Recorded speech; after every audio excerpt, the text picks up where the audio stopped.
Years after losing her husband in a plane crash, and later her young daughter, the billionaire lived in silence with 2 young German shepherds. They barely moved, barely made a sound. The house felt frozen in grief. Then, one winter morning, an ex-Navy SEAL arrived to work on her estate. He didn't speak much, he didn't reach for the dogs, but something impossible happened. The dogs slowly stood and walked toward him. What followed would reopen a wound she thought had healed, and change all of their lives forever. Before we begin, let us know where you're watching from. And if this story moves you, hit subscribe so you never miss another story of loyalty, courage, and heart. Your support truly means the world. Snow fell quietly over Lake Crescent, wrapping the dark water and the distant trees in a pale stillness.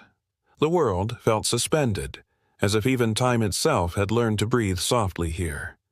Inside the large stone house by the lake, silence lived like a permanent guest. Eleanor Whitmore stood near the tall windows, her slender figure outlined against the gray morning light. She was in her early 40s, with pale skin that rarely saw the sun and dark chestnut hair pulled into a loose, practical knot at the base of her neck. Her posture was always composed, almost rigid, as if emotion were something she had trained herself to carry quietly, never letting it spill. Once she had been warm. Once laughter filled this house. Now everything felt preserved rather than lived in. Behind her, 2 young German shepherds lay on the wide rug near the fireplace. Ember and Luma were just over 2 years old, their coats thick and glossy, their eyes intelligent yet distant. They were beautiful dogs, well fed and well cared for, but something about them felt unfinished, like a song that never reached its chorus. They rarely barked, rarely played, rarely reacted. Eleanor had learned not to expect much from them. She moved through the house quietly, her heels barely making a sound against the polished floor. When she passed the dogs, they didn't lift their heads. They simply breathed, slow and steady, as though conserving energy for something that never came. This house had not always been so still. 5 years earlier, her husband had died in a plane crash on a routine business flight. The news had arrived in the middle of the night, delivered by strangers with careful voices and practiced sympathy. Eleanor had stood perfectly still while the world collapsed around her. 2 years later, tragedy returned, this time without warning or mercy. Her daughter, only 5 years old, was gone after a terrible accident, and the same accident had taken the life of a gentle German shepherd who had once been inseparable from the child. Grief did not scream in Eleanor's life. It settled. It hardened. It learned how to behave. When the 2 surviving puppies were brought to her afterward, rescued from the same accident, she accepted them not out of hope, but obligation. They were living remnants of something she had loved too deeply to touch again, and so she cared for them with precision, not affection. That morning, the faint hum of machinery drifted in from the east wing of the house. Eleanor paused. Someone was working. Rowan Hale had been coming to the estate for nearly 2 weeks now. He had been hired quietly through a private security contractor to inspect and upgrade the aging systems around the property. Cameras, sensors, structural vulnerabilities. He never asked unnecessary questions, never lingered, never stared. Rowan was tall, broad-shouldered, with the posture of someone trained to stay alert even at rest. His dark hair was kept short, and a trimmed beard framed a face marked by restraint rather than softness. His eyes, steady, observant, carried the kind of calm that came from having seen chaos and survived it. There was something in the way he moved. Deliberate, efficient, but never rushed. A man who had learned patience the hard way. Eleanor rarely spoke to him beyond what was required, and he seemed to prefer it that way. Yet that morning, as the quiet hum of his tools echoed faintly through the hall, something shifted. Ember's ears twitched. Luma lifted her head. It was subtle, so small Eleanor almost dismissed it. But then both dogs slowly rose to their feet.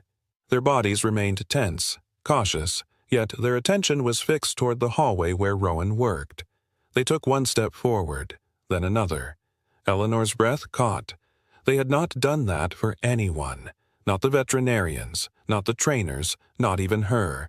She watched, heart tightening, as the dogs moved closer to the doorway. Silent, alert, curious. Rowan didn't notice them at first. He was kneeling near a panel, sleeves rolled up, hands steady as he adjusted wiring. There was no sudden movement, no voice calling them over. Still, the dogs stood there, watching him. Something about the scene unsettled her. It wasn't joy she felt. It was fear, a quiet, creeping fear that something buried deep, something she had fought for years to keep contained, was beginning to stir. When Rowan finally stood and turned, the dogs froze. Their bodies stiffened, as if unsure whether to advance or retreat. Their eyes met his. For a brief moment, no one moved. Then Rowan simply nodded, slow and calm, as if acknowledging something unspoken. He didn't smile, didn't reach out, and yet both dogs took one careful step toward him. Eleanor's chest tightened. This wasn't supposed to happen. When Rowan finished his work and gathered his tools, the dogs returned to their place as if nothing had occurred. He left with a polite nod, his footsteps fading down the long corridor. Eleanor remained where she was, staring at the empty space he had occupied. Her heart was pounding. That night, as snow continued to fall outside, she stood alone in the quiet house and whispered a question she had not dared to ask in years. Why did they respond to him? And somewhere deep within her something long buried stirred. Not hope, not yet, but the ache of something waking up. Eleanor closed the door to her study with a soft click, as if afraid even sound might disturb the fragile calm she carried inside. The room was neat, almost sterile. Dark wood shelves, a wide desk untouched by clutter, and a single framed photograph resting face down near the lamp. She hesitated before reaching for it. When she finally turned the frame over, the image caught the light just enough to sting her eyes. A man stood beside her, tall and broad-shouldered, with warm brown eyes and an easy smile that once made everything feel safe.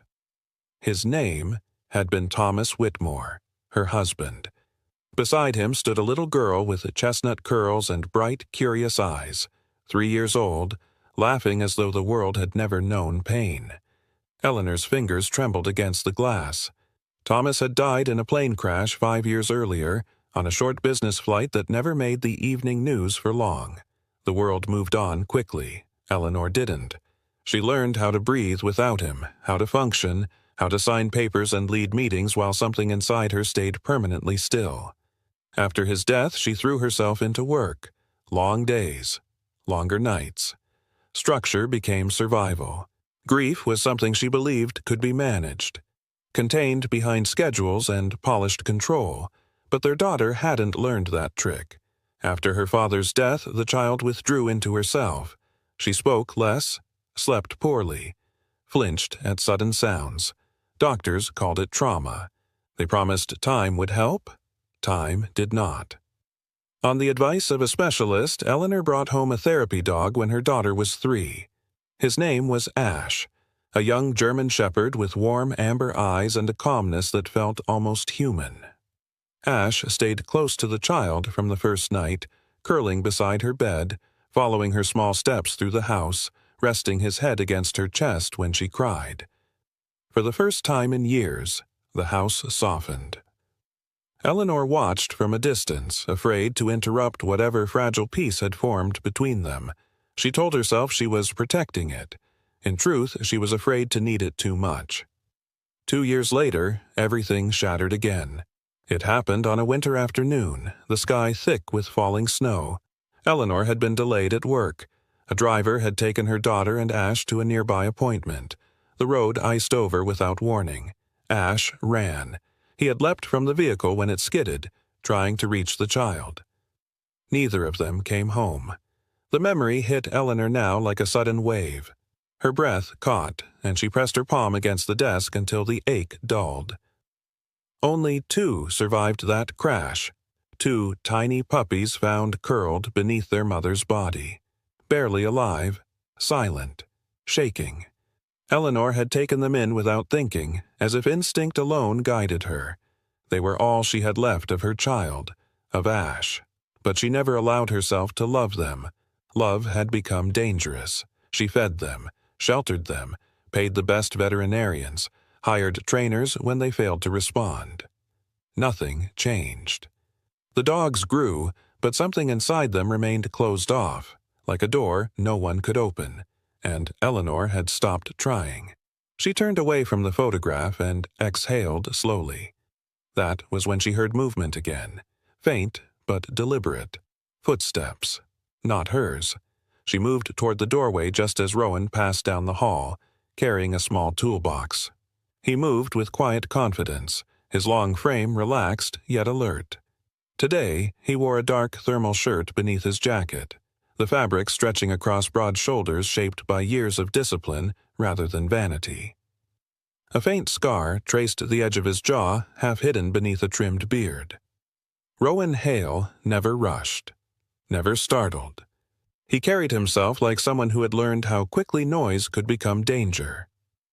Their eyes met briefly. He nodded once, respectful, restrained, then continued on his way.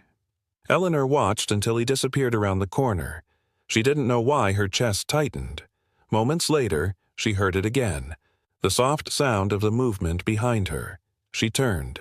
Ember and Luma stood near the hallway entrance, their ears alert, their bodies angled toward where Rowan had gone.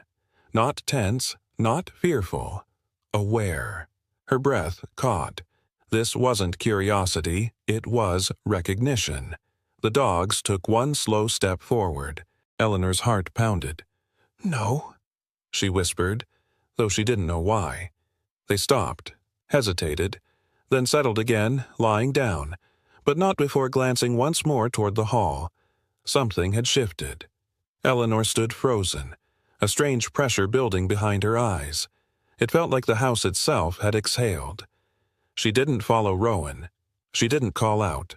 Instead, she turned back toward her desk, her pulse loud in her ears. For the first time in years, a question rose that she could not silence. Why him? Rowan returned the next morning just after sunrise. The lake was pale and motionless, fog drifting low over the water like breath caught between thoughts.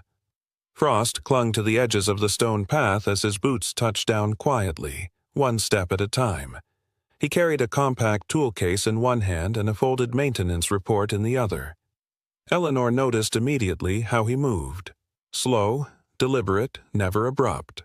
A man who had learned that suddenness frightened things that had already known too much fear. He nodded when he saw her through the glass door, not smiling, not stiff, just present. "I'll be checking the exterior sensors today," he said when she opened the door. His voice was calm, low, worn smooth by years of restraint. "The cold's been interfering with the motion triggers." "Of course," Eleanor replied. Her voice sounded distant to her own ears. "Do what you need." He stepped inside only long enough to set his equipment near the wall. As always, he removed his boots carefully, aligning them beside the mat before continuing barefoot in the thick socks. A small detail, yet Eleanor noticed everything now. The dogs were already awake. Ember lay near the window, her amber eyes following Rowan's movements. Luma rested closer to the fireplace, chin on her paws. Neither approached, but neither turned away. That alone unsettled Eleanor. Rowan knelt near the security panel, lowering himself until he was nearly level with the floor. He didn't look at the dogs directly. Instead, he worked with quiet precision, occasionally wiping his hands on a faded cloth he carried in his back pocket, a worn piece of cotton softened with age. When Ember shifted, he paused. He didn't reach out. He didn't speak. He simply rested his palm flat against the floor, fingers open, unthreatening. Minutes passed. The dogs remained where they were, but something in their posture softened. Their breathing slowed. The tightness in their shoulders eased. Eleanor watched from the hallway, heart pounding quietly. It wasn't obedience she saw, it was trust beginning to form. Rowan rose only after finishing his task. Before standing fully, he whispered, almost to himself, "Easy now." His voice held no command, only reassurance. That was when Eleanor noticed it. The dogs did not flinch. They didn't retreat. Instead, Luma inched forward until her nose hovered just above the space his hand had touched. Rowan didn't move. When he finally stood, he took a step back, giving them room. He gathered his tools, wiped his hands again, and turned toward the door. "I'll be back tomorrow," he said quietly. "Same time." Eleanor nodded, unable to find words. After he left, the house felt different, not warmer, not lighter, but awake. Over the next several days, Rowan returned. Always at the same hour, always calm. He never spoke unless spoken to, never initiated contact with the dogs. Yet they began to adjust their bodies to his presence, lying closer, lifting their heads when he entered, watching him leave. On the fourth day, Eleanor noticed something else. He always knelt when working, never stood over the dogs, never blocked their view or path.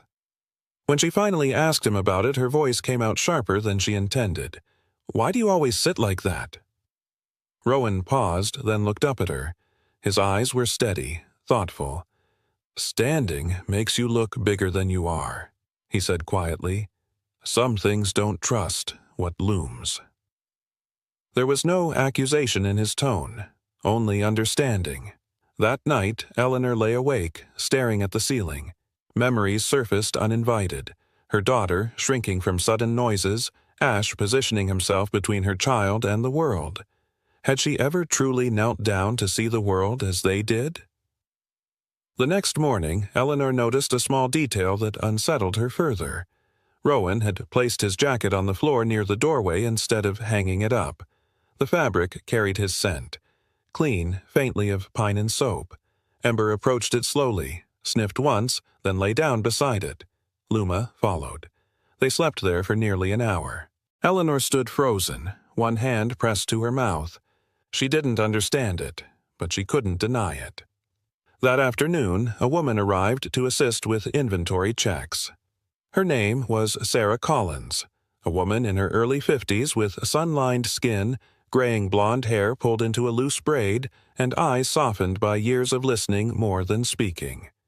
She'd worked with Eleanor's estate staff for years and moved with gentle efficiency. Sarah noticed the dogs immediately. "They seem calmer," she said softly.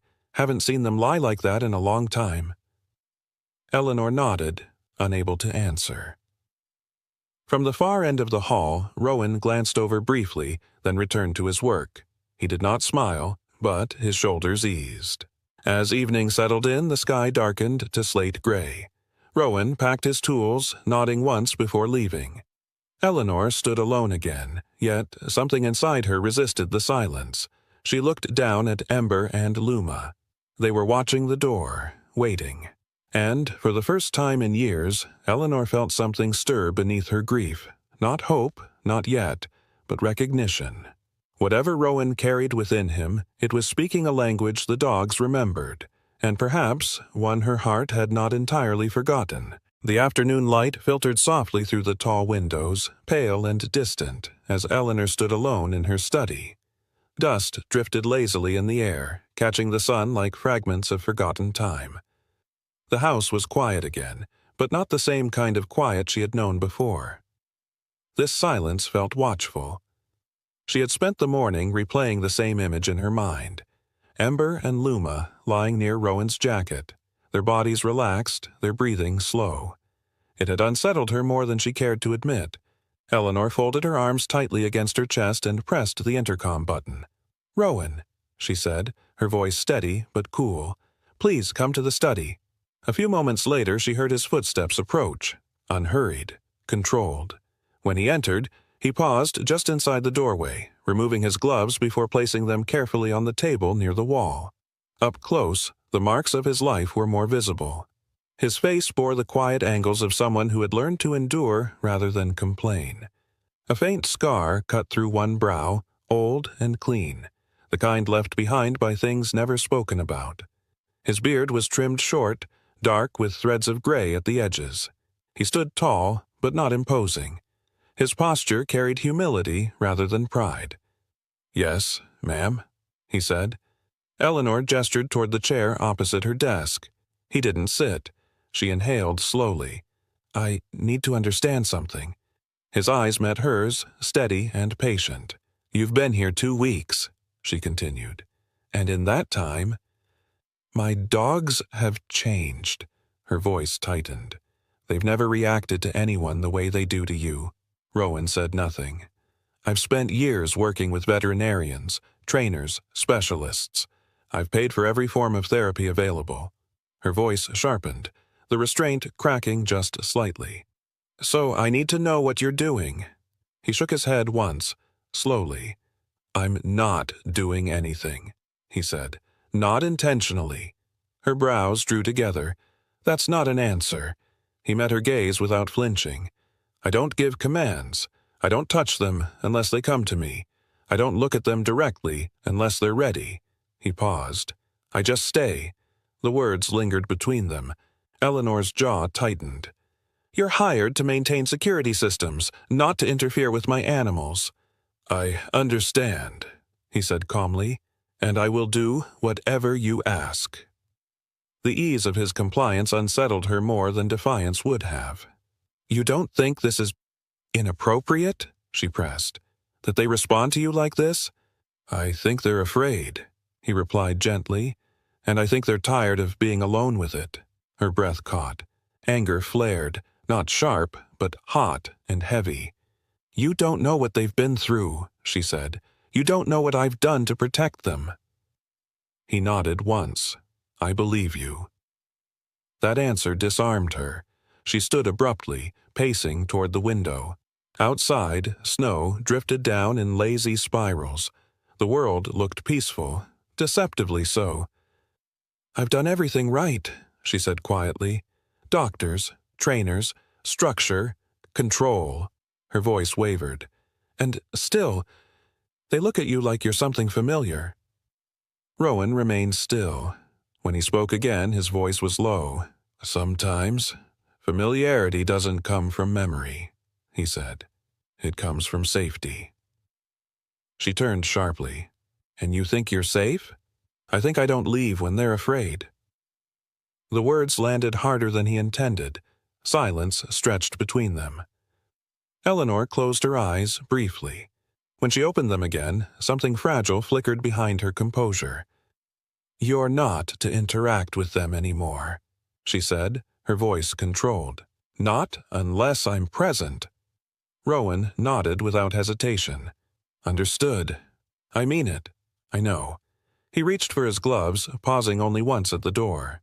"For what it's worth," he said quietly, "I'm not trying to replace anything. Or anyone." She didn't respond. When he left, the house seemed to exhale, then tighten again. Later that evening, Eleanor stood in the hallway as Ember and Luma lay near the window. They were calm, resting, but their ears twitched toward the door where Rowan had disappeared. She felt a dull ache press against her chest.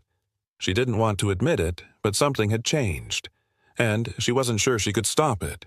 The light in the family room was softer than usual, filtered through thin winter clouds that turned the windows into pale mirrors. Eleanor stood near the doorway, her hands clasped tightly together, watching as Sarah gently guided the 2 German shepherds inside. Ember walked first, her coat a deep blend of amber and black, her movements cautious but steady. Luma followed closely, lighter in color, her ears twitching at every sound. Both dogs were young, barely past their 2nd year, but their eyes carried something older, something weighted. Sarah moved with quiet care. She was a woman in her early 50s, slender but strong, with silver strands woven through her dark blonde hair. Her face held the kind of calm earned through years of tending to others, and her voice never rose above a gentle murmur. "Easy, girls," she whispered, guiding them toward the center of the room. "You're safe." Eleanor watched from behind the desk, her chest tight. She had insisted on this, on seeing for herself. No more wondering, No more guessing. She knelt slowly, lowering herself to their level. Her movements were careful, controlled. "Ember. Luma," she said softly. The dogs didn't react. They stood still, ears alert, eyes distant, not frightened, but unreachable. Eleanor swallowed and extended her hand, letting her fingers hover near Ember's shoulder. The dog didn't pull away, but she didn't lean in either. Nothing. A familiar ache spread through Eleanor's chest. "Rowan," she said quietly, "please come in." He entered without hesitation, closing the door gently behind him. The afternoon light brushed over his frame, outlining the broad slope of his shoulders, the quiet strength in the way he carried himself. His expression remained neutral, but his eyes softened the moment he saw the dogs. He didn't approach. He sat on the floor several feet away, legs folded, palms resting loosely on his knees. "I'm here," he said softly, not to Eleanor, but to the room. The shift was immediate. Ember's ears tilted forward. Luma's tail gave a hesitant thump against the floor. Eleanor's breath caught. The dogs moved slowly, cautiously, as if testing the ground beneath them. Step by step, they closed the space between themselves and Rowan. When they reached him, they didn't touch him right away. They simply sat, close enough to feel his presence. Then Luma lowered herself beside him. Ember followed. Eleanor's hand flew to the edge of the table to steady herself. Rowan didn't move. He didn't reach out. He simply stayed. After a moment, he reached into his jacket pocket and withdrew something small and worn. A notebook, its edges soft with age. The cover was creased, the corners rounded from years of being carried. "I found this behind one of the cabinets," he said quietly. "I didn't know what it was at first." Eleanor's breath stopped. The notebook was unmistakable. Her daughter's.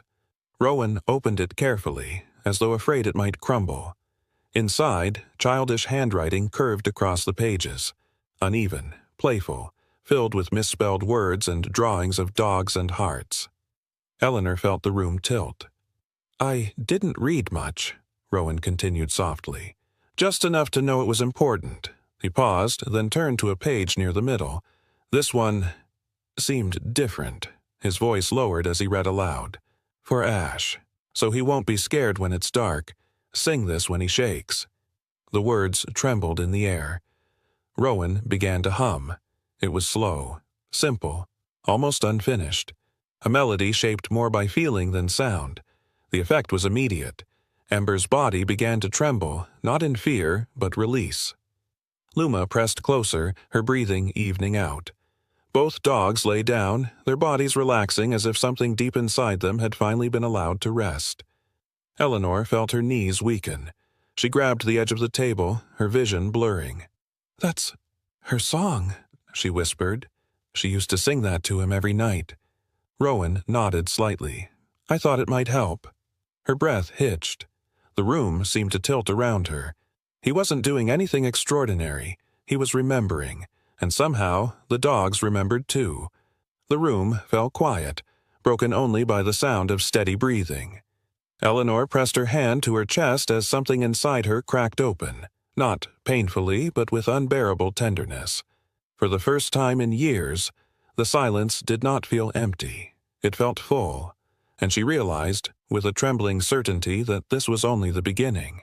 The rain had begun some time after dusk, thin and steady, tapping against the windshield like a quiet confession. Eleanor drove slowly through the narrow road that curved toward the edge of town, the headlights brushing against wet pavement and bare winter branches. She hadn't planned to come here.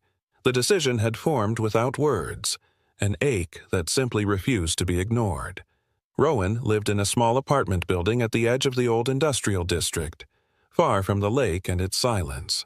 The structure was worn but cared for, its brick walls darkened by time rather than neglect. A single light glowed in one second-floor window. She hesitated before stepping out of the car. When she knocked, the door opened almost immediately. Rowan stood there in a faded sweater and worn jeans, his hair still damp as if he had recently washed up. The sharp edges of his usual reserve softened when he saw her standing in the rain. "Mrs. Whitmore," he said quietly, "is something wrong? She paused, then exhaled. "May I come in?" He stepped aside without hesitation. The apartment was small but warm. A narrow couch sat against the wall, a wooden table beside it, its surface carefully kept. The air smelled faintly of clean linen and something herbal, nothing extravagant.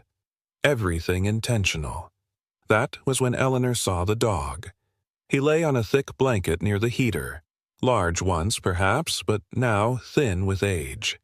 His fur was graying around the muzzle, his hind legs stiff and unmoving. His eyes, though clouded, lifted gently at the sound of Rowan's voice. "This is Bear," Rowan said softly. "He's old, 13. The dog's tail gave a slow, uneven thump. Eleanor knelt instinctively, though she didn't touch him yet.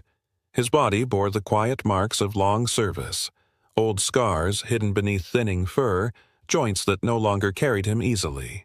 Rowan moved beside him and knelt without hesitation. His hands were careful, practiced, as he lifted Bear's paw and gently cleaned it with a soft cloth. "You don't have to," Eleanor began. "It's all right," Rowan said. "He likes routine." He spoke to the dog as he worked, his voice low and steady. Not babying, not commanding, just present. "You did good today," he murmured. "I know it hurts." Eleanor watched, something tightening in her chest. "You've done this before," she said quietly. Rowan nodded once. "Too many times." He finished tending to the dog and sat back on his heels. "I was K9 unit," he said after a moment. "Before everything else." Her breath caught. "You lost him." "In the service?" He nodded again, slower this time. "My partner, years ago, he didn't make it out." Silence filled the room, thick but not heavy. "I couldn't save him," Rowan continued. "I tried. I still hear him sometimes." His jaw tightened.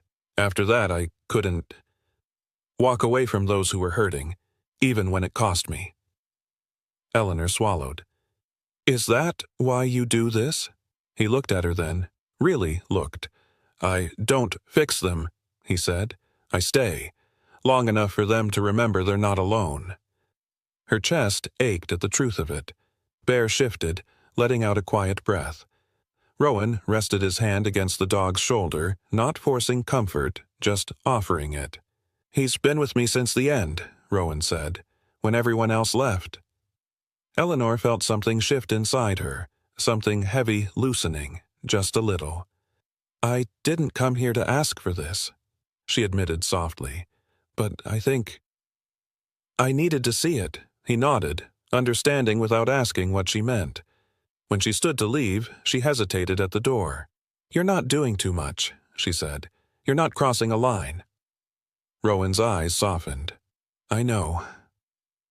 Outside, the rain had eased. Eleanor paused on the steps, her breath slow, deliberate. For the first time in years, she understood something clearly. Rowan wasn't healing anyone. He was staying, and sometimes that was the bravest thing a person could do. The storm arrived without ceremony. No thunder at first, just wind, low and restless, pressing against the walls like something searching for a way in. The trees beyond the windows bent and whispered, their shadows sliding across the floor in long, uneasy shapes. Eleanor was in the living room when the power went out. The lights flickered once, twice, and then everything went dark. The silence that followed was not empty. It was thick, alive. A low whimper broke through it. Ember. Then another, from Luma.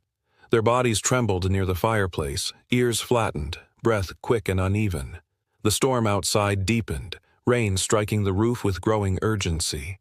Eleanor knelt beside them, her heart racing. "It's okay," she whispered. "I'm here." She sat on the floor, crossing her legs slowly, careful not to startle them. She reached out, letting her fingers hover just above Ember's shoulder. The dog flinched. Luma pressed closer to the wall, a low sound escaping her throat. Fear, raw and childlike. Eleanor swallowed hard. She tried again, softer this time. "It's all right. You're safe." But the dogs did not calm. The wind howled louder, rattling the windows. The lights stayed dark. Her hands trembled as she pulled her phone from her pocket. She hesitated only a moment before pressing his name. Rowan answered on the second ring. "Eleanor?" His voice came through as rough and low, wind roaring faintly in the background. "Are you all right?" "There's a storm," she said, her voice cracking despite herself. "They're frightened. I don't know what to do." "Okay," he said calmly. "I'm here. Just breathe for a second." She did. "I want you to sit down near them," he continued. "Don't touch yet. Just be there." She lowered herself to the floor again, her back against the wall. "Now," he said gently, "put the phone close. Let them hear me." She set the phone down between the two trembling forms. Rowan's voice came through steady, unhurried. "It's all right," he said softly. "I know it's loud. I know it's scary, but it won't last." The dogs whimpered. Then slowly, almost imperceptibly, their breathing began to slow. "I'm right here," he continued. "You're not alone." Eleanor pressed her hand to her mouth as tears slipped free. Then he began to hum. It wasn't beautiful. It wasn't polished. Just a simple tune, uneven and warm, shaped by memory rather than melody. The dogs stilled. Ember lowered her head to the floor. Luma curled closer. Eleanor slid down the wall, her knees drawn to her chest. For the first time since the storm began, she felt her breath return. She stayed there long after the thunder faded. When the line went quiet, she whispered, "Thank you." "I'm here," Rowan said. "You're not alone." Morning came softly. Eleanor woke on the floor, her neck stiff, her body aching, but her heart strangely light. The dogs slept beside her, pressed close, their breathing slow and even. Sunlight spilled through the window. She rose carefully, made tea, and placed 2 bowls of water beside the dogs before sitting nearby. When Rowan arrived later that morning, his hair was damp from the mist, his jacket speckled with rain. He stopped when he saw her sitting on the floor. "You stayed," he said quietly. She nodded. "I didn't want to run anymore." They sat in silence for a moment, then she spoke. "You can stay, for a while." He looked at her, searching. "Not for me," she added. "For them." Rowan didn't answer right away. He glanced at the dogs, then back at her. "I don't do this for money," he said carefully. "I know. I stay because it matters." She nodded. "That's why I'm asking." He exhaled slowly. Then, "I'll stay." The days that followed were gentle. They repaired the loose fence together, shared quiet meals, sat on the porch while snow fell in soft spirals. Sometimes they spoke. Often they didn't. No one rushed anything. No one pretended to be healed. Time did what it always does, moved forward, quietly stitching moments together. Years later, laughter would return to that house, children's laughter. 2 old dogs would lie beneath the window, warm and content. And Eleanor, standing with snow on her lashes, would finally understand.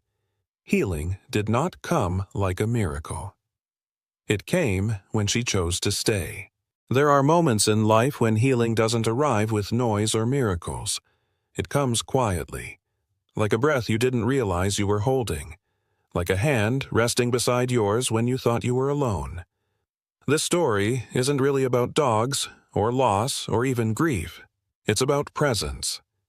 About what happens when someone chooses to stay. Not to fix, not to save, but simply to be there. Sometimes the miracle isn't that the pain disappears, it's that we learn how to carry it without being crushed.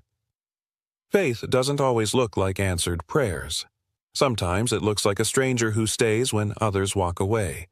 Sometimes it looks like a quiet night that ends without fear. Sometimes it looks like a heart slowly remembering how to feel again.